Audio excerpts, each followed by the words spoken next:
What's up, everybody? Today I'm gonna show you how to light a fire with a Ferrocerium rod. Now, I'm sure that many of you might know this already, but if you don't, it is a very good thing to know. So that is what I'm gonna show you. Now, I'm gonna warn you right now, it's very buggy, so I'm going to be swatting all over the place. Now, I'm going to try to set that up like that. Well, let's see.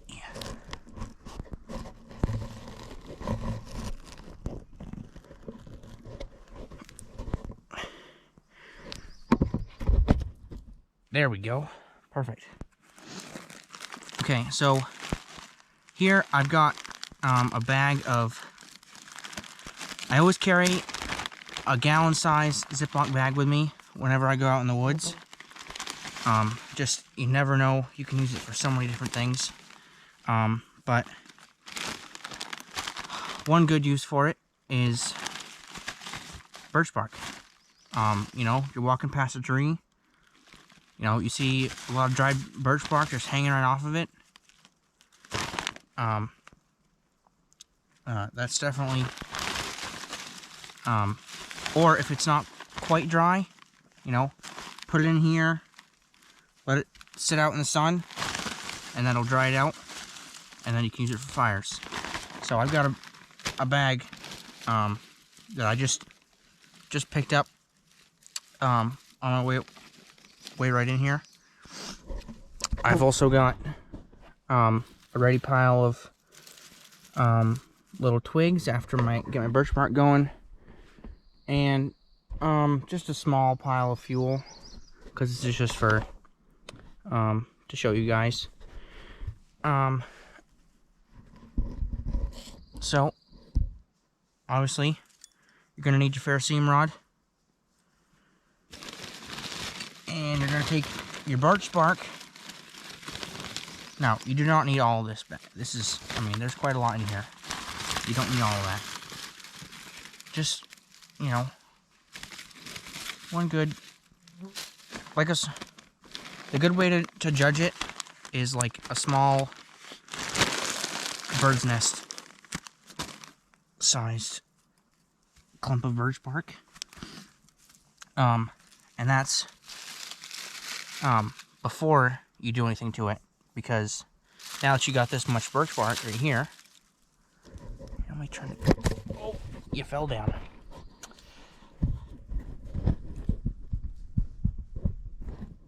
Okay.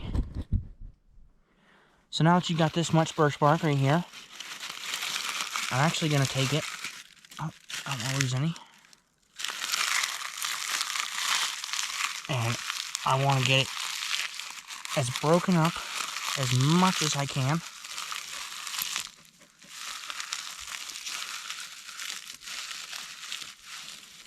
And that way it'll take a spark a lot easier.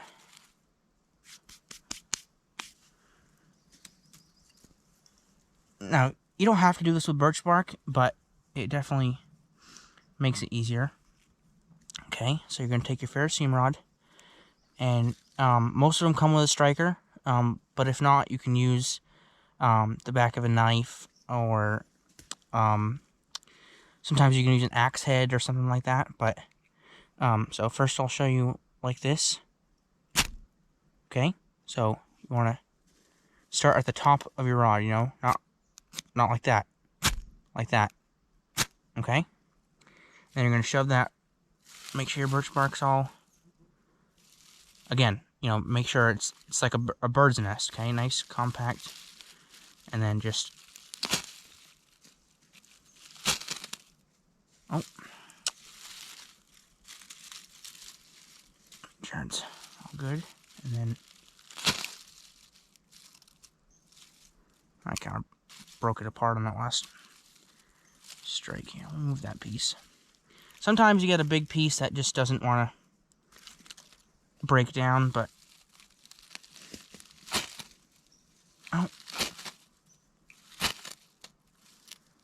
oh, is it gonna start? Well, just in case.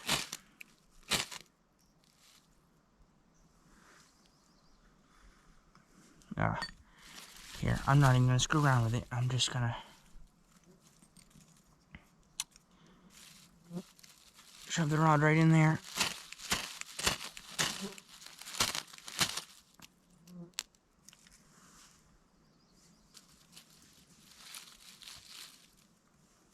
Man, it's smoking, and you can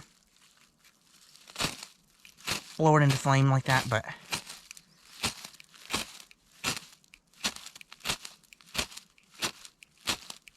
for right now,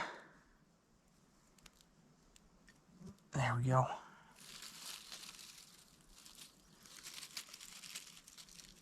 Just want to, oh, don't drop it.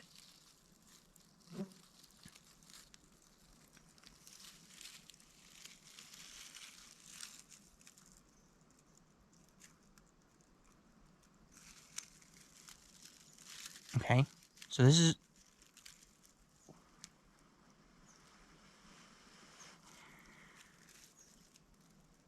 is how to do it like a bird's nest. Okay, and then if I didn't want to have to blow on it like this,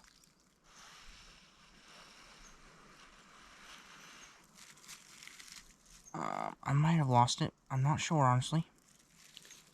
That's alright. So yeah. That's how you can get it like a bird's nest. Okay?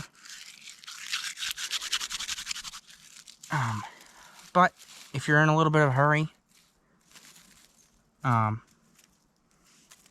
know, one quick, easy way, you know, you just, like, let's say it's raining, you know, because your Ferrocerium rod, if that gets wet, that doesn't matter. You can't ruin that in the water, so.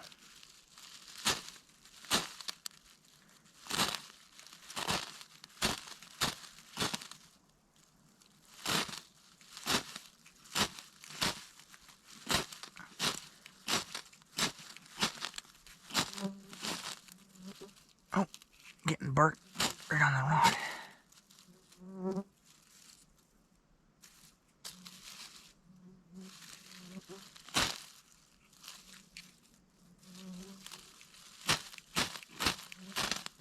There you go. Okay. And then, so this, now you're going to want to start taking your little sticks. I didn't need to do that so aggressively, but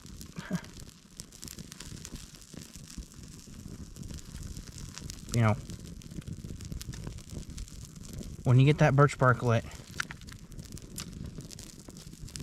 the smaller sticks and little twigs first.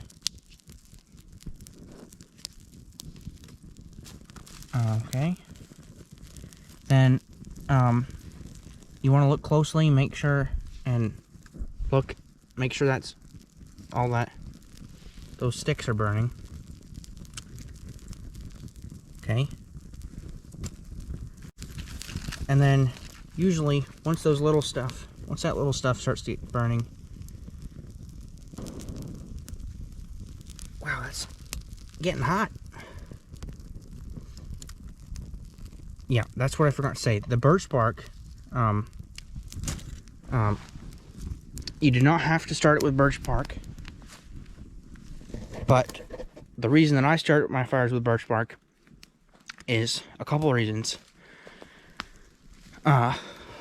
One reason is it is readily available.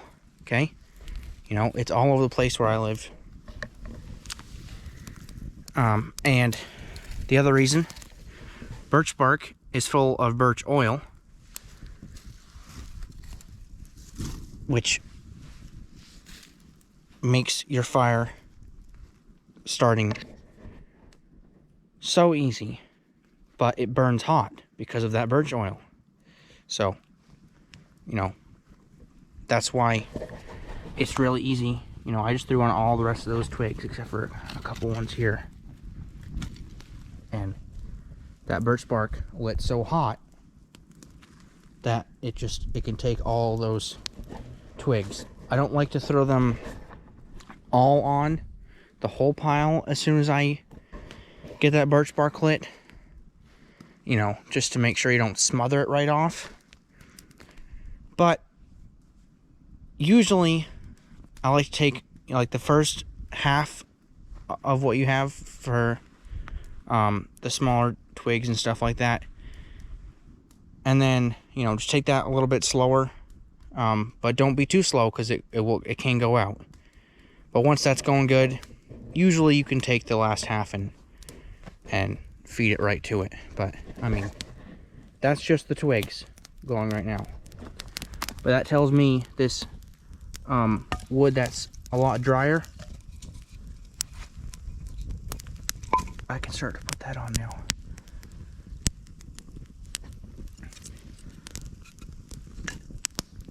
Okay.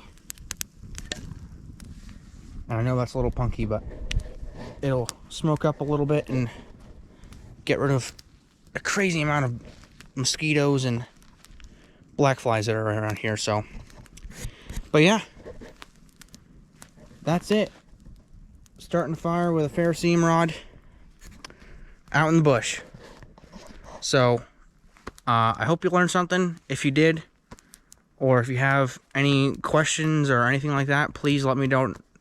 Please let me know down below, and I'll definitely be sure to answer any comments or questions. So yeah, that's it for today. Thank you for watching, and have a good day.